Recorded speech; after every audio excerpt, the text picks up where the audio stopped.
नमस्कार, मैं हूं आपके साथ आस्था कौशिक। यूपी विधानसभा के मानसून सत्र के दूसरे दिन फतेहपुर के मामले पर विपक्ष ने हंगामा किया। नेता विपक्ष माता प्रसाद पांडे ने फतेहपुर मकबरे के मुद्दे को सदन में उठाया और संसदीय कार्य मंत्री सुरेश खन्ना ने इस मुद्दे पर जवाब देते हुए कहा कि इसमें सरकारी तंत्र शामिल नहीं है।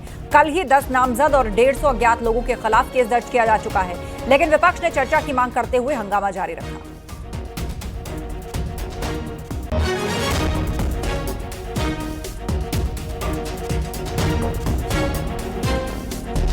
तो सरकारी तंत्र शामिल नहीं, ये कहा सुरेश खन्ना ने। फतेहपुर मकबरा विवाद पर विपक्ष चर्चा की मांग कर रहा है और उसे लेकर सदन में हंगामा विपक्ष ने किया है। और सुरेश खन्ना ने इस बीच आश्वासन दिया कि इसमें सरकारी तंत्र शामिल नहीं है, केस दर्ज है, कानून के तहत एक्शन होगा। लेकिन विपक्ष का हो हंगामा लगातार चलता रहा। कुल मिलाकर मानसून सत्र का दूसरा दिन भी हंगामेदार रहा। फतेहपुर मकबरा विवाद आज सदन पहुंचा, जहां विपक्षी विधायकों ने हंगामा किया, चर्चा की मांग की और नेता प्रतिपक्ष ने इस मुद्दे को सदन में उठाया।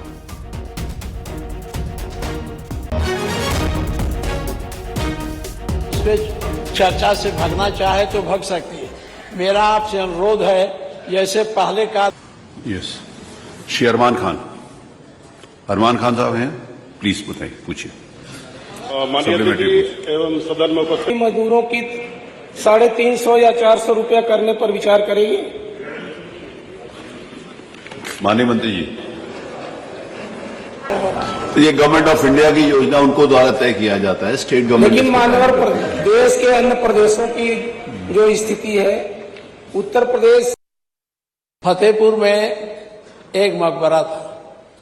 उस मकबरे पर कब्जा करने के लिए 7 दिन पहले से ऐलान किया गया। माननीय नेता प्रतिपक्ष, आपको इस बात की छूट है, लेकिन पूरी बात पहले जानकारी देंगे तब वो लेके रखेंगे ना। आपको पहले जानकारी देते तो शायद। अरे मैं अभी जल्दी कहा है तो कहा वो जानकारी उनके पास होगी। सरकार को कल से बवाल चल रहा है।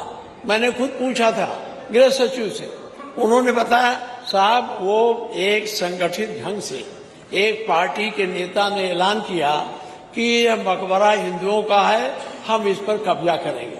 और भारी संख्या में लोगों को लेकर वहां आए। ये सही है कि पुलिस ने उसकी बैरिकेडिंग की, लेकिन बैरिकेडिंग के बाद जितनी पुलिस की आवश्यकता थी वहां रोकने के लिए वो नहीं था।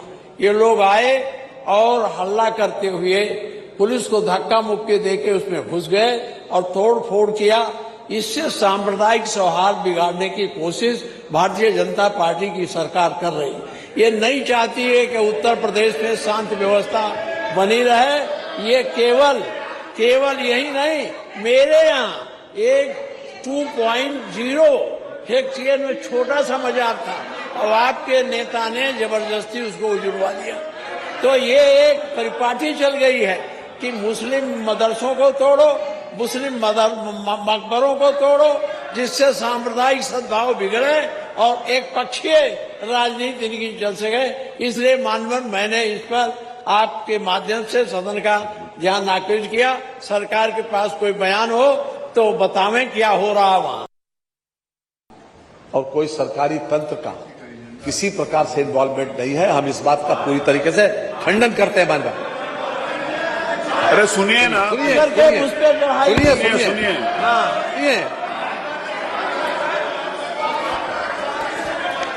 पूरी तरह सुनिए मानव, ये सुनिए पूरी बात। कोई विषय है तो बात का सुनिए ना। माननीय नेता प्रतिपक्ष ने जो विषय उठाया उसके बाद उत्तर भी तो सुनिए। आप जवाब सुनिए तो सही।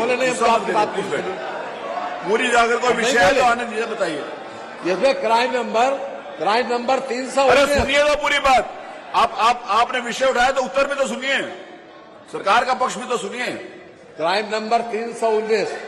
अरे बैठिए। थाना कोतवाली फतेहपुर 11/8/2021 को शाम को 6:21 पर इस पर रिपोर्ट लिखी गई। मालूम रिपोर्ट लिखी गई और ये 11 लोगों के नामजद रिपोर्ट है और नहीं 10 लोगों के नामजद है और 11वां 150 लोग अज्ञात। इसमें ज्ञान नामजद रिपोर्ट है। मालूम हम नाम पढ़ने दे रहे हैं। मालूम ये क्राइम नंबर बता दिया और धारा बता दें। भारतीय न्याय संहिता 190, 191(2), भारतीय न्याय संहिता BNS 191(3), भारतीय न्याय संहिता BNS 301, 196, आपराधिक कानून संशोधन 7 क्रिमिनल लॉ अमेंडमेंट एक्ट 7, सार्वजनिक संपत्ति नुकसान निवारण अधिनियम 2 और सार्वजनिक संपत्ति नुकसान निवारण अधिनियम 3। ये अपने आप में कल की जो घटना थी, बाकायदा इस पर रिपोर्ट पंजीकृत हुई और पूरी तरीके से कानून अपना काम करेगा। जो भी कानून को अपने हाथ में लेने की कोशिश करेगा, जो भी कानून को अपने हाथ में लेने की कोशिश करेगा, उसको न्यायिक प्रक्रिया के तहत दंड जरूर मिलेगा, मान्यवर, जरूर मिलेगा। फतेहपुर विवाद पर सदन में नेता प्रतिपक्ष ने एफआईआर में बीजेपी जिलाध्यक्ष का नाम न होने का आरोप लगाया। विधानसभा स्पीकर सतीश महाना ने कहा कि यह जांच का विषय है। अगर आपके पार्टी के अध्यक्ष ने घोषणा की और वहां सफाई किया, उस मुकदमे में उनका नाम नहीं है। अरे अब है कि नहीं है? पार्टी के जिलाध्यक्ष ने घोषणा की। आपका मन नहीं है क्या चलाने का? पूरा जवाब आ गया सरकार की तरफ से। एक घटना हुई है, कल ही उसका जवाब माननीय मंत्री जी ने दे दिया। बंद करो बाहर में चुप रहे।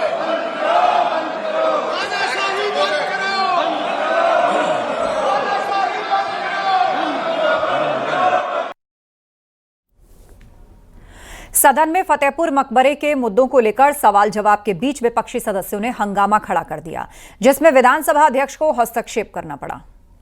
लोगों में से मैं सुबह से देख रहा हूं कि आप में से कुछ सदस्य हाउस चलाने में इंटरेस्टेड नहीं है। हर मामले के अंतर्गत कुछ न कुछ कर रहे हैं। मेरा मन और सरकार का मन यह है कि हाउस चले। अभी माननीय नेता प्रतिपक्ष ने किसी विषय को लेकर अपनी बात रखी, माननीय मंत्री जी ने उसका जवाब दिया। अगर आप मुद्दों के ऊपर चर्चा करना चाहते हैं, अगर आप विषयों के ऊपर चर्चा करना चाहते हैं जो नोटिस आपने नियम 56 के अंतर्गत दी हैं, और उसको चर्चा करना चाहते हैं, तो मेरा आपसे रिक्वेस्ट है कि आप चलो। अगर आप नहीं करना चाहते, अगर आप हाउस बंद करवाना चाहते हैं, तो मैं आज वो भी उसके लिए भी तैयार हूं। मेरा मन नहीं था कि हाउस बंद हो, मेरा मन ये था कि सारी चर्चाएं हो, सरकार जवाब देने के लिए तैयार है, मेरा ऐसा मन था। सत्र के दूसरे दिन सदन में कई बार सत्तापक्ष और विपक्ष के बीच तीखी नोकझोंक हुई। एसपी विधायक इमरान के सवाल का जवाब देते हुए जल शक्ति मंत्री स्वतंत्र देव सिंह ने कहा कि इमरान अपनी बीवी की कसम खाकर बताइए कि आपके गांव में पानी नहीं पहुंच रहा है। स्वतंत्र देव सिंह की बातों का विपक्ष के नेताओं ने विरोध किया। पर्टिकुलर मेरे गांव पे आने से पहले मैं कहना चाहता हूं कि माननीय मंत्री जी बीवी की कसम तो ना खाएं, क्योंकि बीवी के पास जाके कोई गड़बड़ हो जाएगी बाद में, क्योंकि बीवी माशाल्लाह अल्लाह पाक ने वो आपके जो एक जिले की जांच करा लें अध्यक्ष जी। मैं एक जिला कोई सा भी आप ले लें पश्चिम का, और आप उसकी जांच करा लें। ये बीवी की कसम देने की बात कर रहे हैं, मैं विधानसभा से इस्तीफा दे दूंगा अगर ये पूरा का पूरा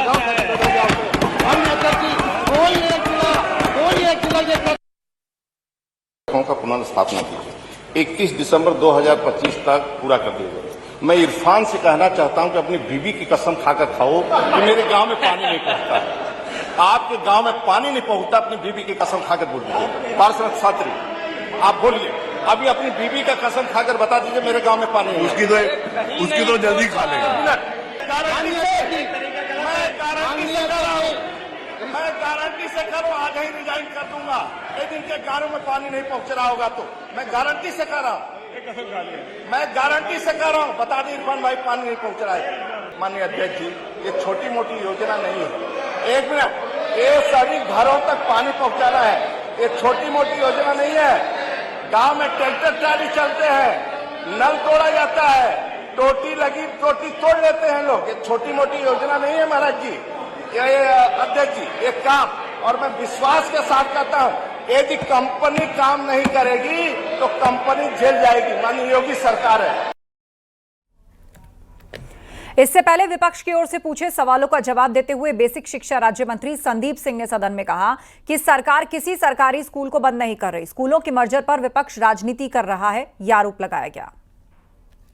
सरकार ने एक भी विद्यालय को बंद करने का निर्णय नहीं लिया है।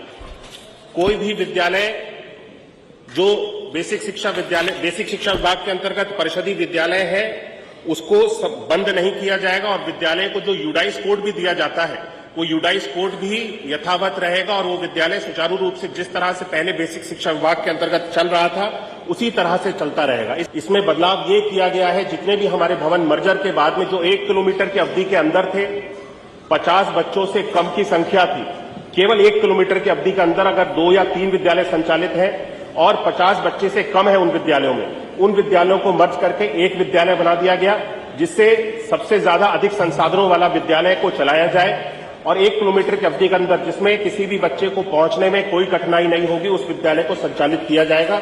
और बाकी के जो विद्यालय रिक्त होंगे, खाली होंगे, जो मर्ज करने के बाद में उन विद्यालयों में आईसीडीएस डिपार्टमेंट के साथ में मिल करके हमारा बेसिक शिक्षा विभाग प्री प्राइमरी यानी प्ले स्कूल की, यानी कि नर्सरी, केजी और ये सारी जो क्लासेस होती हैं, इन क्लासेस को इस वर्ष से अब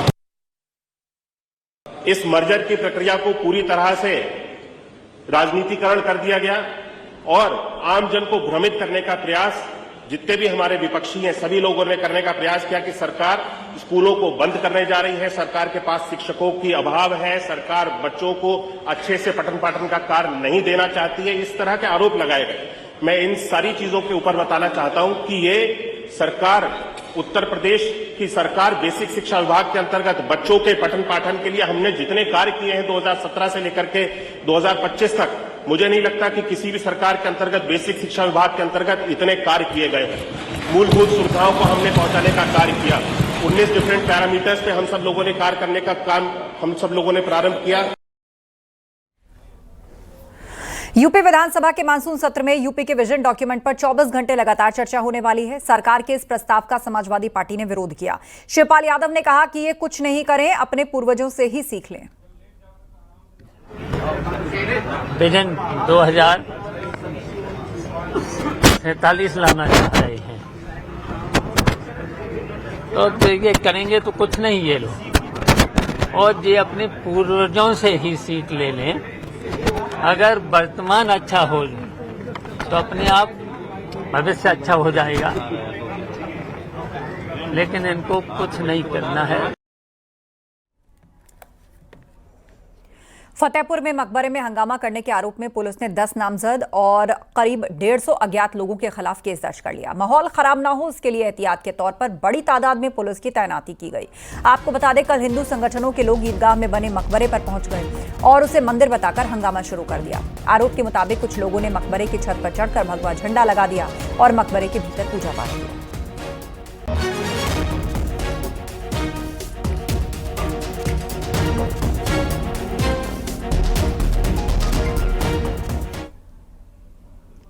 मौलाना साजिद रशीदी ने कहा कि फतेहपुर के मकबरा विवाद में समाजवादी पार्टी के ही नेता हैं जो मिले हुए हैं।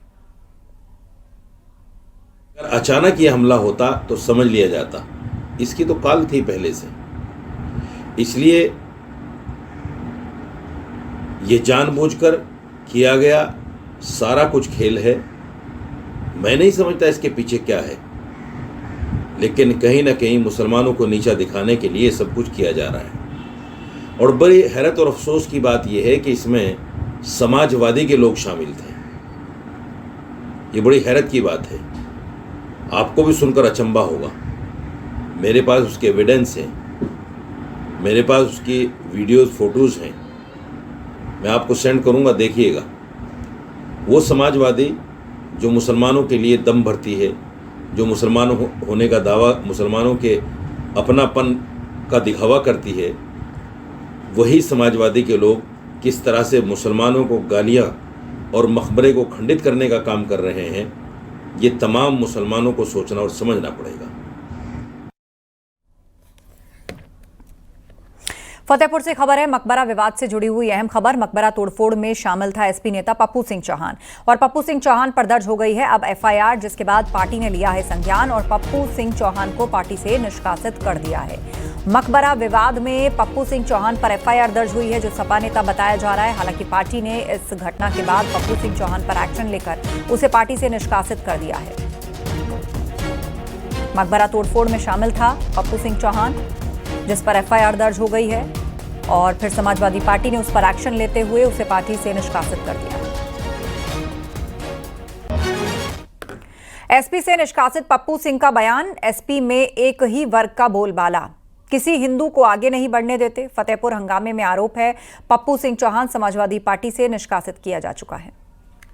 समाजवादी पार्टी में सिर्फ व्यक्ति विशेष मैंने देखा कि ये एक ही जात का बोलबाला है फतेहपुर डिस्ट्रिक्ट में, जिसको मुस्लिम समाज के लोग ही इसको चला रहे हैं और किसी हिंदू वर्ग के व्यक्ति को अपने आगे नहीं आना देना चाहते हैं। और हम लोगों को इनकी आस्था से ठेस पहुंची, और अगर हम अपने हिंदू धर्म की बात करते हैं तो इन लोगों को बहुत बुरा लगता है। वहीं फतेहपुर के मुद्दे को लेकर अखिलेश यादव और असदुद्दीन ओवैसी ने भी निशाना साधा। उन्होंने कहा नफरत फैलाने की कोशिश की जा रही है। ट्रेंड लोग वो समाज बटे, नफरत फैले, दूरियां बढ़े, तभी राजनीति में वो कामयाब होंगे। अंग्रेजों ने जो डिवाइड एंड रूल की पॉलिसी बनाई थी, जो दल अंग्रेजों के बनाए हुए हैं, जो विचारधारा अंग्रेजों की बनाई हुई है, उसी विचारधारा पे ऐसे लोग चल रहे हैं। वो नफरत पसंद करते हैं, दूरियां लाना चाहते हैं समाज के अंदर। और केवल फतेहपुर नहीं, फतेहपुर में पहली बार नहीं हो रहा है। फतेहपुर में एक नौजवान की भी जान ली, जिन्होंने घटना की, कितने दबाव के बाद कार्रवाई हुई है वहाँ पर।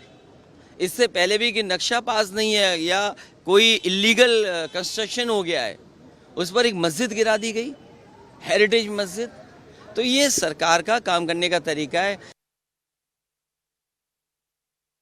हेट्रेड का माहौल पूरे देश में बीजेपी ने जो बनाया है, और ख़ास तौर से उत्तर प्रदेश में तो उनको खुली छूट दी गई है कि जो कोई भी मुसलमानों से रिलेटेड हिस्टोरिकल, कल्चरल, रिलीजियस जगह होगी, उस पर आप किसी भी किस्म से आप उस पर हमला कर सकते, क़ानून को अपने हाथ में ले सकते। और उत्तर प्रदेश की सरकार आंखें बंद कर लेगी, कानें बंद कर लेगी। पुलिस की मौजूदगी में जाकर ख़बरों को तोड़ा जा रहा है, बेहुरमती की जा रही है, दरगाह के अंदर जाया जा रहा है, और पुलिस कुछ नहीं कर रही है। अगर वही लोग मुसलमान समाज के होते तो क्या होता, आप खुद सोचिए। तो क़ानून का इस्तेमाल जो है ना, मज़हब को देखकर, पॉलिटिकल आइडियोलॉजी को देखकर इस्तेमाल किया जा रहा है, तो जाहिर है तो ये तो एक बेहतरीन मिसाल है मुसलमानों से हेट्रेड की और उनको अप्रेस करने की। फतेहपुर घटना को लेकर अखिलेश के बयान पर ब्रजेश पाठक ने पलटवार किया। ब्रजेश पाठक ने कहा कि फतेहपुर में हालात पूरी तरह से काबू में हैं।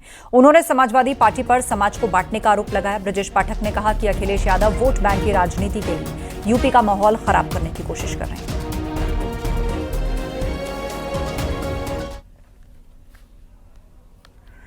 डिप्टी सीएम केशव प्रसाद मौर्य ने एक बार फिर से समाजवादी पार्टी पर करारा प्रहार किया। केशव मौर्य ने सैफई फैमिली पर अपराधियों के संरक्षण का आरोप लगाया।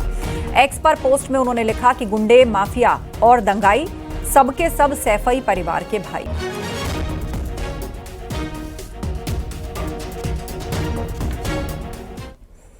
उधर एसपी विधायक शिवपाल यादव ने डिप्टी सीएम केशव प्रसाद मौर्य पर पलटवार किया है। भारतीय जनता पार्टी के लोग न्याय प्रिय नहीं है। इनको लोकतंत्र की परिभाषा ही पता नहीं है,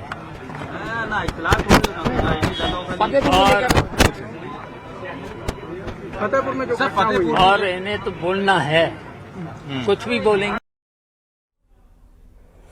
बहराइच में हिंदू धार्मिक स्थल की तोड़फोड़ से लोगों में नाराजगी है। स्थानीय लोग सड़क जाम करके दोषियों के खिलाफ कार्रवाई की मांग कर रहे हैं। मौके पर शांति व्यवस्था कायम रखने के लिए 3 थाने की फोर्स तैनात है। आपको बता दें, रामगांव थाना क्षेत्र के पडोहिया गांव में स्थित धार्मिक स्थल पर अराजक तत्वों ने तोड़फोड़ की थी।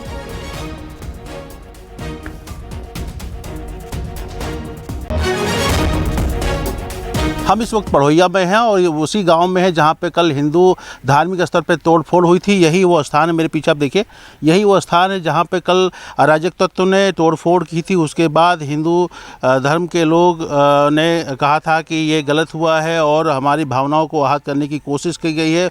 उसके बाद तो लोग उग्र हुए और उन्होंने प्रदर्शन किया। उसके बाद पुलिस ने एक FIR दर्ज की, जिसमें बताया जा रहा है कि 10 से 12 लोगों को पुलिस ने पकड़ा, उनसे पूछताछ की है और उनको अब बताया जा रहा है कि जेल भेजा जा रहा है। हम इस वक्त ग्राउंड जीरो पर हैं और हमारे साथ यहाँ कुछ लोग हैं, उनसे हम बात कर लेते हैं कि वो क्या चाहते हैं और पुलिस की कार्रवाई से कितना वो संतुष्ट हैं। क्या नाम आपका? मेरा नाम अंकुर वाजपेयी है। अंकुर, ये जो घटना हुई है, किस तरह की घटना है, इसको किस तरीके से लोग यहाँ देख रहे हैं? ये एक धार्मिक सौहार्द को बिगाड़ने और आगामी त्यौहार जो चहल्लुम का त्यौहार आ रहा है उसको दृष्टिगत रखते हुए कई बार विवाद के क्षेत्र में ये रहा है क्षेत्र, और कई बार चहल्लुम और मुहर्रम को लेकर के वाद विवाद की कार्यवाही होती रही है। इसके लिए लखनऊ में मेट्रो विस्तार को मंजूरी। लखनऊ मेट्रो के फेज 1B को मंजूरी, केंद्रीय कैबिनेट की बैठक में मिली मंजूरी। तो लखनऊ मेट्रो के फेज 1B को मंजूरी मिल गई है केंद्रीय कैबिनेट से। लखनऊ में मेट्रो का विस्तार हो रहा है, केंद्रीय कैबिनेट से इसको मंजूरी दे दी गई। और वक्त एक ब्रेक का है, जल्द लौटेंगे।